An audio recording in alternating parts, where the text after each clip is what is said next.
Assalamualaikum warahmatullahi wabarakatuh.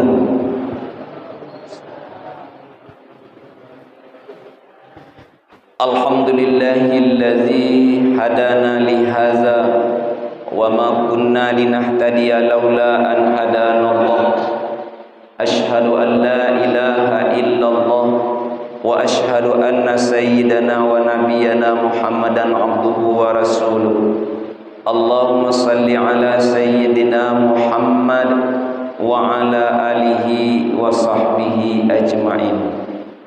Rabbana arinal haqqan haqqan warzuqna ittiba'ah wa arinal batila batilan warzuqna jatinabah.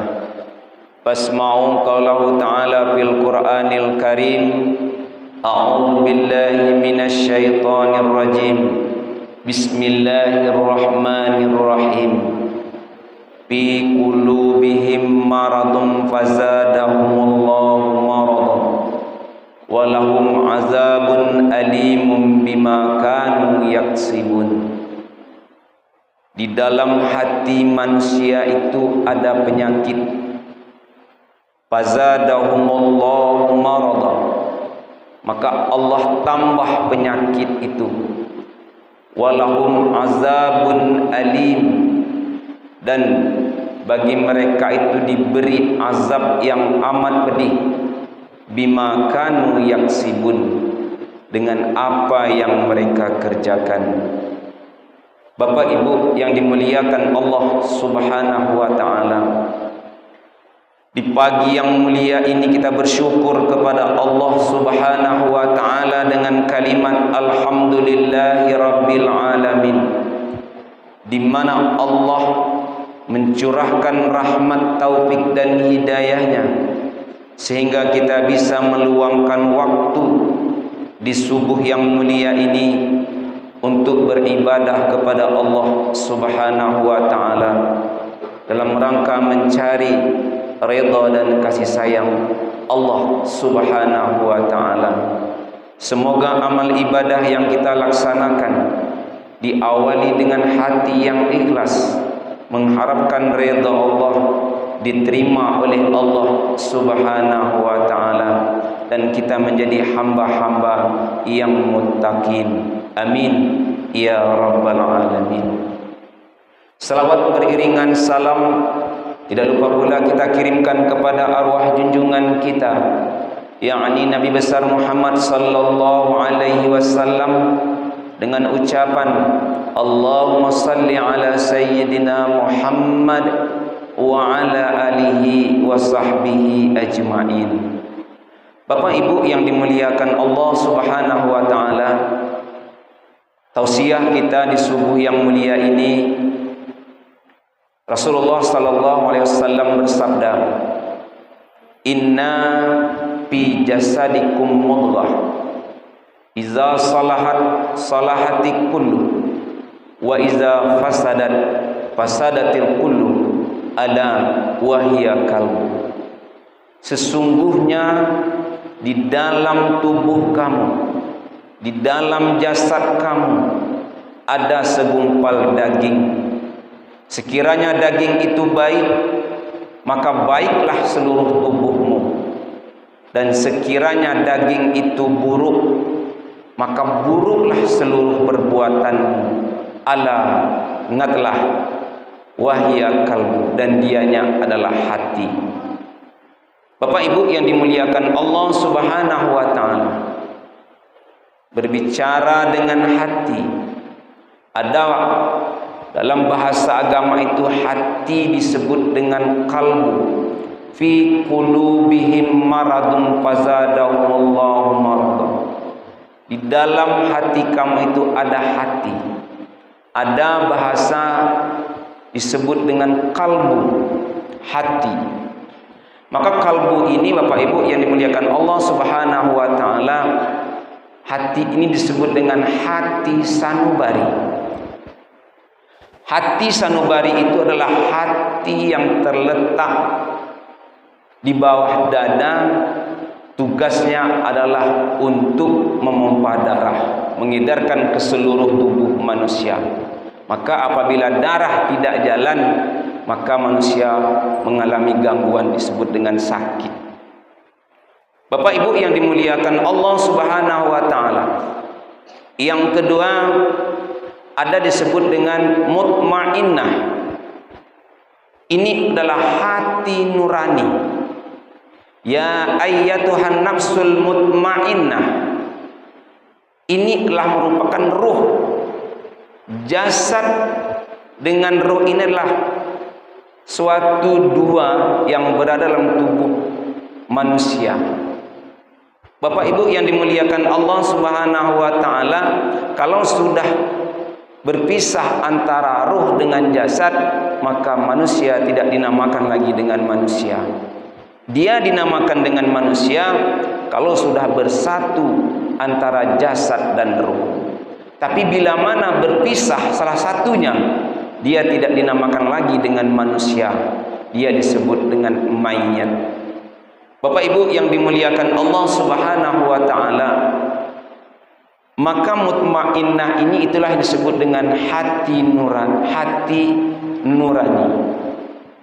Maka Rasulullah sallallahu alaihi wasallam selalu berdoa. Apa doa Rasulullah?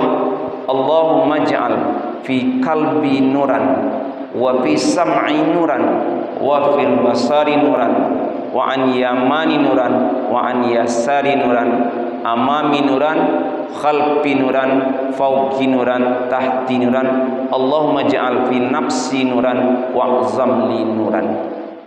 Kenapa hati selalu dijaga dan dipelihara? Karena akar permasalahan perbuatan manusia itu dari hati. Kalau dari hatinya itu mengatakan baik, maka seluruh anggota tubuh itu mengatakan baik. Tapi kalau hatinya itu mengatakan tak baik, maka seluruh perbuatan dan pikiran manusia itu mengatakan tidak baik. Maka terjadilah kecurigaan, terjadilah suuzan, terjadilah macam-macam, iri hati, dengki dan lain sebagainya. Akar permasalahannya, akarnya adalah daripada hati. Maka hati itu, menjaga hati itu sangatlah sulit. Ketika Rasulullah sallallahu alaihi wasallam selesai daripada melaksanakan perang Badar, Rasulullah sallallahu alaihi wasallam mengatakan kepada sahabat-sahabatnya, wahai sahabat-sahabatku, perang yang kita lalui ini tidaklah begitu berat, tapi ada perang yang paling berat daripada musuh-musuh yang kita hadapi ini, yaitu perang melawan hawa nafsu. Itulah yang paling berat dalam kehidupan ini. Karena setiap saat, setiap detik kita mesti berperang. Berperang dengan siapa kita berperang? Berperang melawan hawa nafsu. Itulah hati kita tadi. Bapak Ibu yang dimuliakan Allah Subhanahu wa taala. Maka dari hati itu banyaklah pelajaran yang dapat kita ambil.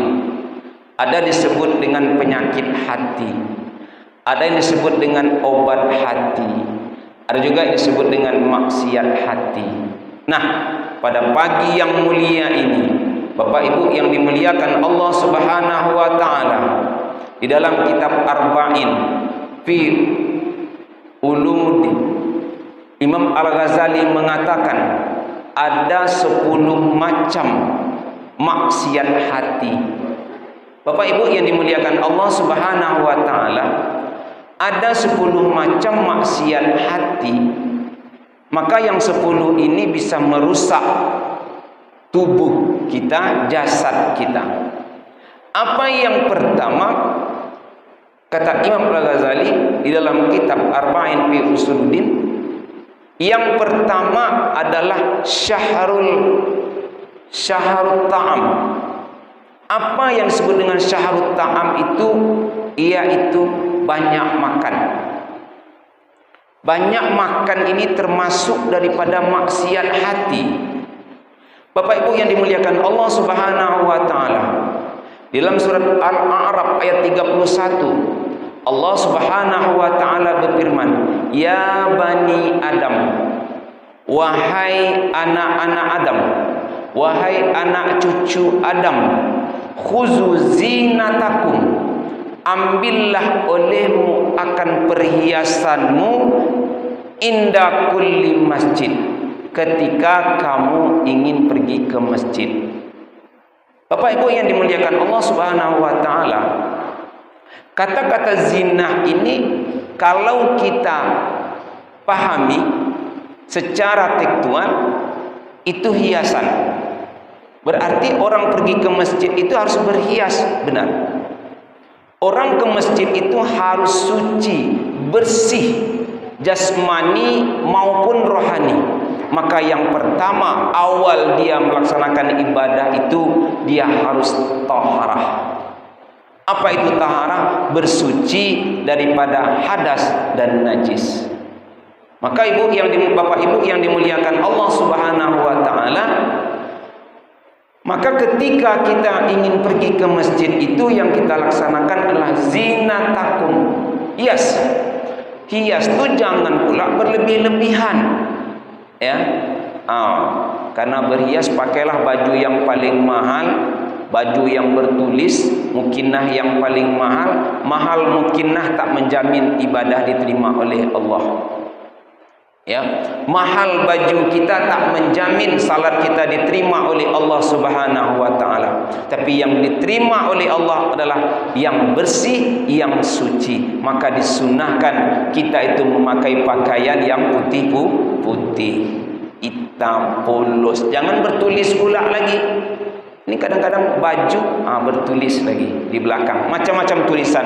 Apalagi saat ini kalau kita lihat pakaian anak-anak muda kita, baju kaos anak muda itu macam-macam tulis di belakang. Lagi mencari istri, sedang usalli yang di belakang, mantap baju bapak di depan nih. Ibu-ibu pun demikian, pakai mukinnah bermacam ragam corak warnanya. Bisa di manalah ibu ni beli? Telkom. Di manalah dibelinya mukinnah, kau kata jemaah di belakang. Duduk di depan pula. Duduk saf yang paling depan, memakai baju yang membuat orang tak khusyuk di belakang. Jadi kalau bisa poloslah baju yang dipakai itu. Jangan ada tulisan-tulisan di belakang, karena itu bisa mengganggu jemaah yang ada di belakang kita. Bapak Ibu yang dimuliakan Allah Subhanahu wa taala. Kemudian yang kedua, kulu washrabu. Makanlah olehmu dan minumlah olehmu, wala tusrifu. Jangan berlebih-lebihan. Kata-kata tusrifu, Bapak Ibu yang dimuliakan Allah Subhanahu wa taala, berlebihan yang pertama adalah berlebihan memang makan tu yang berlebih. Sampai tidak sempat lagi bernapas, sampai tidak ada lagi lokasi untuk minum. Maka kata Rasulullah sallallahu alaihi wasallam, maka dalam perut kita itu dibagi kepada tiga macam. Sepertiga untuk makanan, sepertiga untuk minum, sepertiga untuk bernapas. Macam mana cara mengukurnya Ustaz? Ya nak pandai ya Bapak Ibu. Agak-agaklah surang. Jangan sampai setelah makan tu tak dapat bernapas lagi. Setelah makan itu tak dapat duduk lagi. Alah kekenyangan. Tu kata-kata tu seribu. Yang kedua adalah makanan yang berlebih-lebihan. Bapak Ibu yang dimuliakan Allah, kita diundang pergi pesta. Di situ banyak macam ragam makanan. Diambillah nasi sebanyak-banyaknya, sambal sebanyak-banyaknya, sayur sebanyak-banyaknya. Sudah dimakan 3-4 sendok, dimakan nasi itu bersisa lagi. Sementara di belakang masih banyak orang yang ingin makan. Inilah yang terjadi kadang-kadang di dalam kehidupan kita. Agailah makan tu. Dalam pesta itu kan banyak makanan tu. Walaupun perut lapar sebagaimana, kita harus siapkan agai makanan yang kita ambil itu. Jadi kata-kata tusrifu itu bisa jadi membuang-buang makanan, berlebih-lebih makanan. Jadi dalam makan ini Bapak Ibu harus kita agai.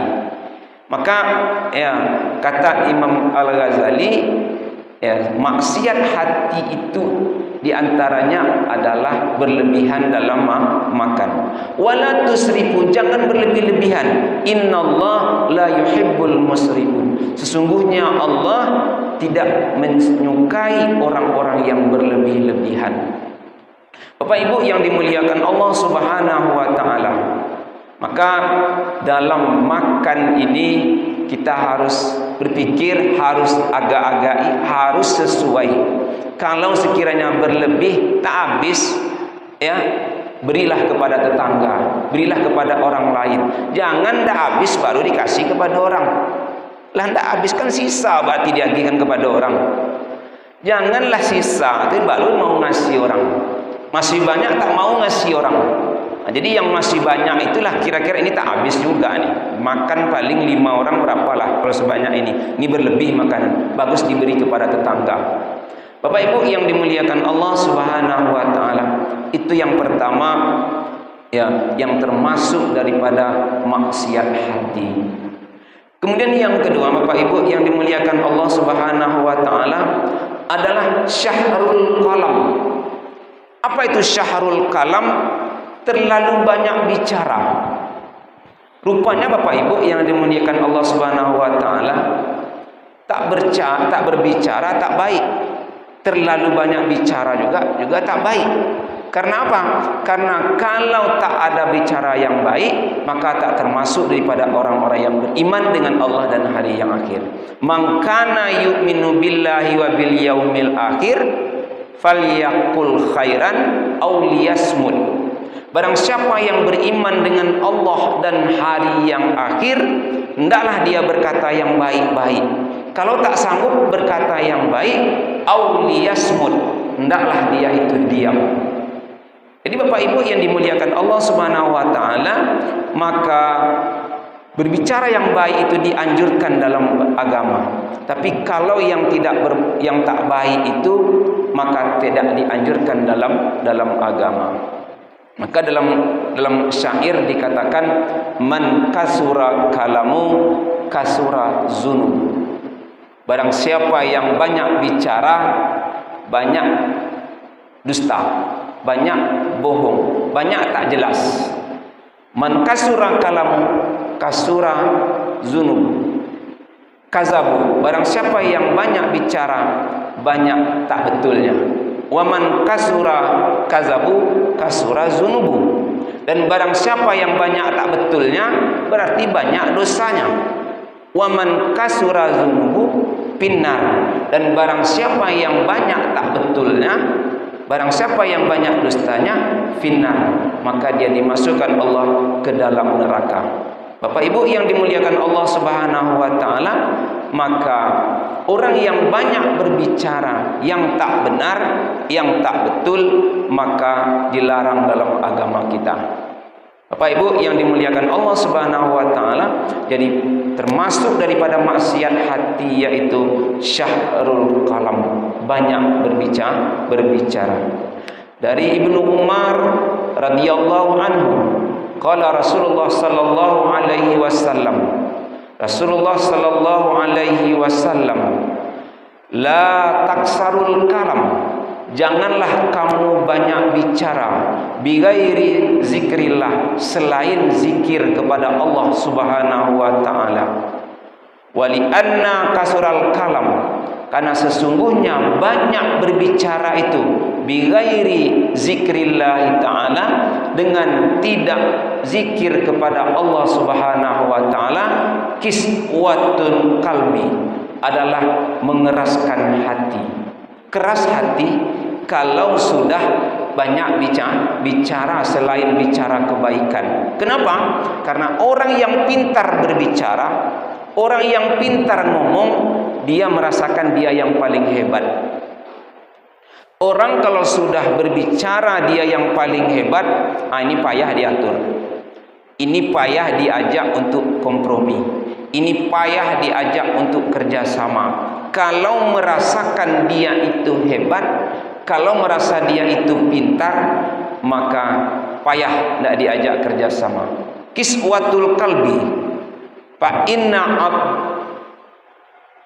abadan nas, maka sesungguhnya orang yang jauh daripada manusia, ya, orang yang jauh daripada Allah Subhanahu wa taala, yaitu orang yang qalbul qasi, yaitu hatinya yang keras. Bapak Ibu yang dimuliakan Allah Subhanahu wa taala, maka dalam berbicara ini memang harus kita atur dulu. Kadangkala bercanda kita belum tentu dikawan siap menerima. Ya, kadang-kadang bercanda, tapi tak bercanda tak heboh pula suasana. Maka dengan demikian, kalau sekiranya situasi itu situasi bercanda, maka terimalah dengan lapang dada dan ikutlah bergembira, karena itu akan mendatangkan sehat badan awak, sehat pikiran awak. Tapi kalau situasi itu yang serius, jangan pula kita ajak bercanda. Ya, lah jelas mayat terbujur di tengah rumah, ya kan? Mayat terbujur di tengah rumah, kita masih juga lagi bercanda di luar rumah atau di dalam rumah, ini tidak tempatnya. Ya, mayat terbujur tengah rumah, kita bercanda, ya, ketawa, terbahak-bahak, senang, tidak boleh. Tapi di saat pesta perlu kita berbicara, bercanda yang menyenangkan kita, sehingga yang terjadi kegembiraan di antara kita.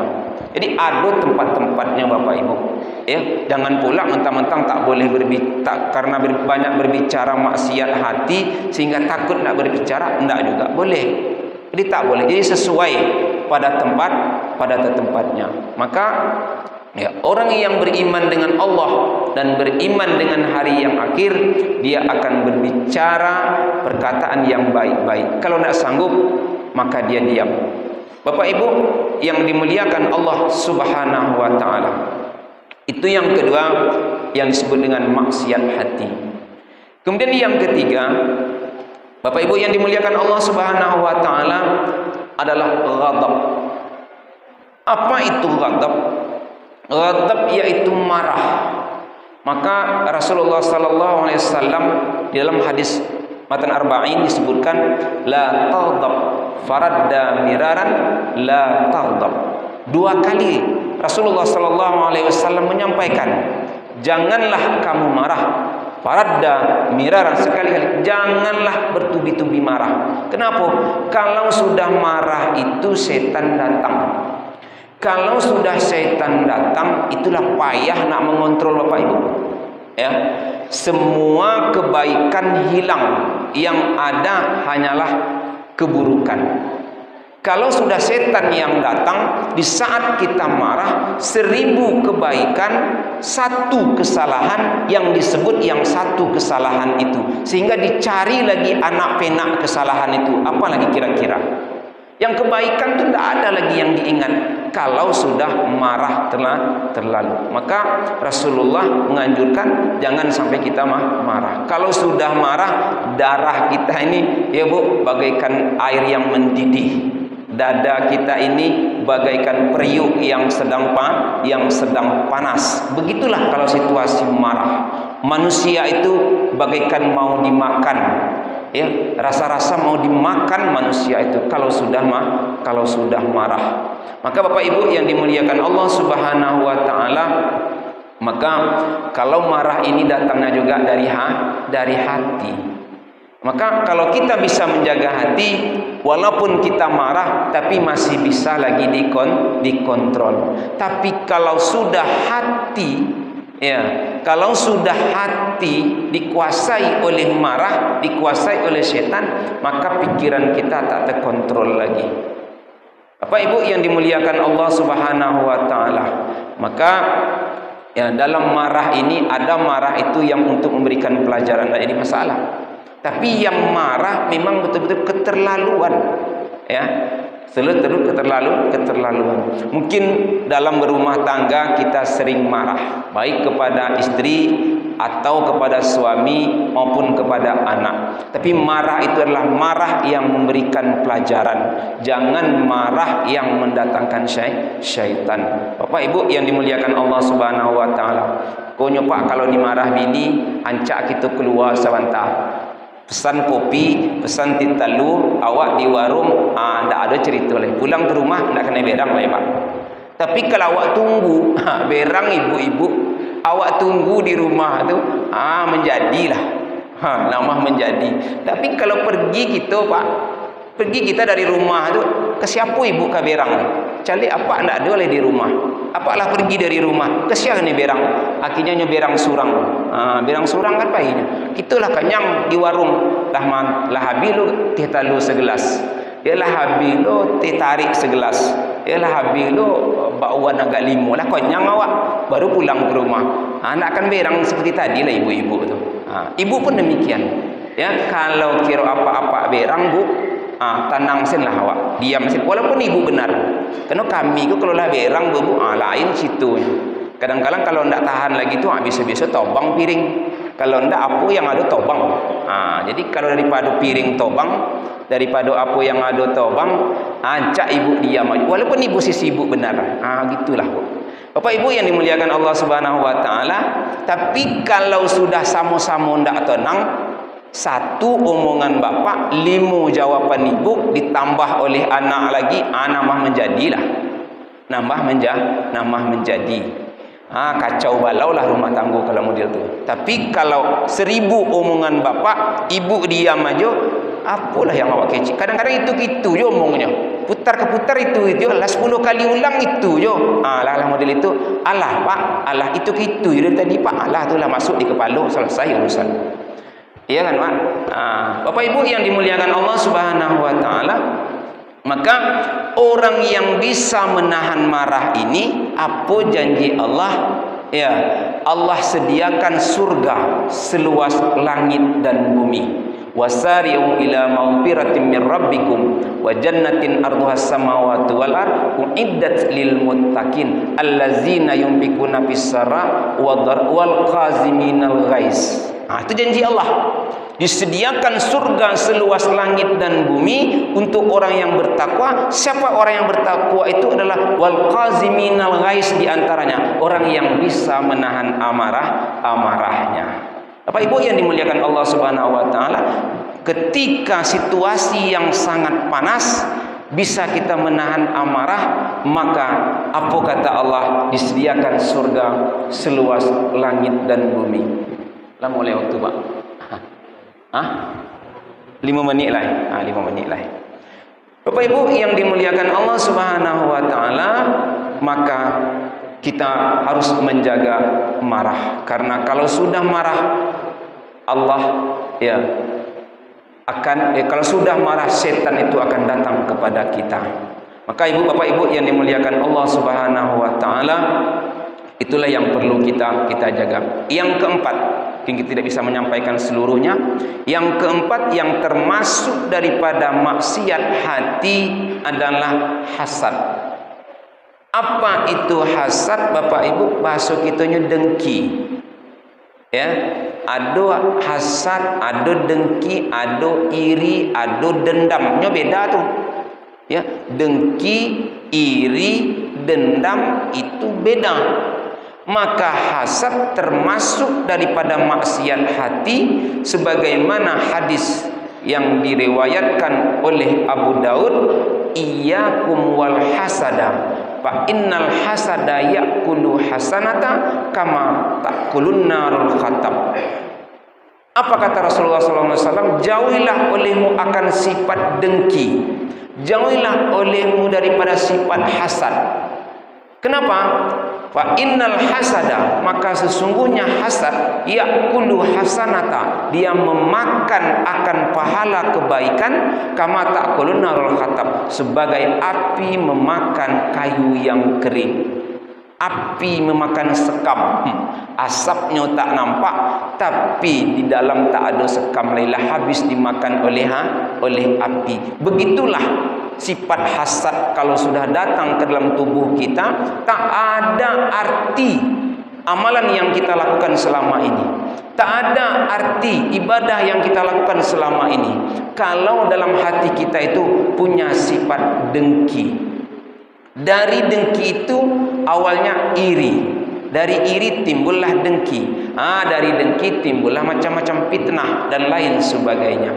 Maka Bapak Ibu yang dimuliakan Allah Subhanahu wa taala, maka hati dalam kehidupan ini yang sangat-sangat kita jaga, yang sangat-sangat kita pelihara. Maka hati yang selalu bersih, hati yang selalu tenang. Apa kata Allah? Ya ayyatuhan nafsul mutmainnah irji'i ila rabbiki radiyatan mardiyah fadkhuli fi ibadi wadkhuli jannati. Janji Allah bagi hati yang tidak pernah ternodai, maka hati yang selalu terjaga, hati yang selalu zikir kepada Allah, jiwa yang tenang dipanggil oleh Allah, ya ayyatuhan nafsul mutmainnah, hai jiwa yang tenang, irji'i, kembalilah kepadaku.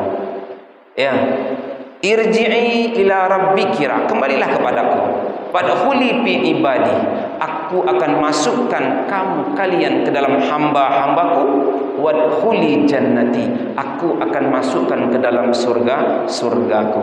Bapak Ibu yang dimuliakan Allah Subhanahu wa taala, semoga ya 4 macam ini terhindar oleh kita. Jauh kita bermohon kepada Allah Subhanahu wa taala jangan sampai ada kemarahan yang terlalu tinggi dalam tubuh kita. Marah itu juga ya perlu kita marah dalam membentuk pelajaran. Yang kedua adalah dalam makan kita bermohon kepada Allah jangan sampai makan ini mendatangkan dosa bagi kita.